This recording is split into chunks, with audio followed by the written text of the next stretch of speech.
Hi, I'm Brooklyn, and this is my artifact speech. In 2007, my oldest brother, Cody, graduated from high school. After high school, he was planning on going into the Guard. I never thought that day would come when we got on the plane and left for Missouri, where basic training was.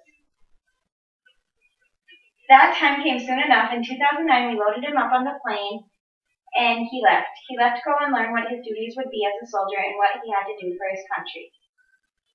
For the first couple weeks, I had no idea what was going on or how he was doing. It was a complete shock then to what I was used to. I worried all the time about how he was doing and what he was doing over there. When I was able to start writing letters, I started asking how he was doing and if everything was going all right.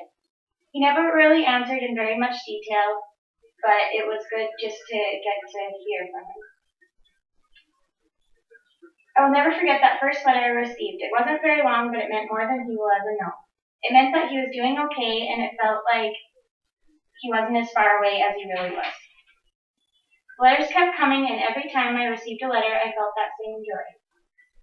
Not soon enough, my family and I were headed to Fort Leonard Wood, Missouri for Cody's graduation. It was the most amazing thing when we got there. Soldiers dressed in their uniforms everywhere. Kind of intimidating. I had never felt that much respect for people in my life. It was so amazing to see them in line marching. Just the whole thing was so amazing. The day of graduation, we waited outside of this big building in the pouring rain for what seemed like forever. We finally got to get inside, and everyone was so anxious to see their soldiers. Then the soldiers started entering. They marched to the front and sat in their seats. Everything was so strict, so perfect almost. When they got seated, my mom and I ran to the front of the auditorium where they were seated. We found him in the group and so badly wanted to run up to him and give him a hug, but we couldn't. We had to just walk on by without saying anything, but it felt so good to finally see him. After graduation, we got to see him and talk. Talking for the first time in many months went by so smoothly because those letters we knew what each other had been up to and just started off like he was never gone. When we got home, everything got comfortable again, the letters stored away and kept for memory. But things couldn't stay comfortable for long. In 2009, my other brother, Dylan, graduated from high school and just like Cody was planning on going into the service. Dylan then was soon off to basic training for the Navy, and the same thing happened again. I never heard from him for days and days and weeks. Soon I was able to start with the letters again. I wrote to him what seemed like every day. Those letters that came in the mail gave me the same great feeling like before. It was like hearing his voice and talking to him like everything was going great. My family and I soon headed off to Virginia to the graduation, which was held in a big building surrounded by flags.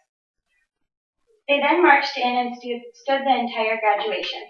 That amazing feeling was back again when we got to see him.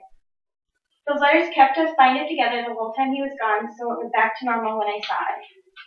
I thought the letters were over. The things that kept us so close when my brothers were gone were over, and that was a great feeling.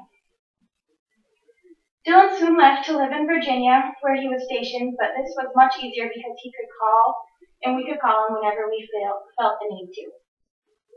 The letters were gone. In 2012, my brother Cody left once again, and the letters started once again. He was going to Afghanistan to fight in the war over there. The letters came and went back for a whole year until we were finally able to go pick him up in Bismarck. And again, it was the best feeling in the world to see him, a feeling only a family that has someone in the service can understand. Our family was back to normal once again.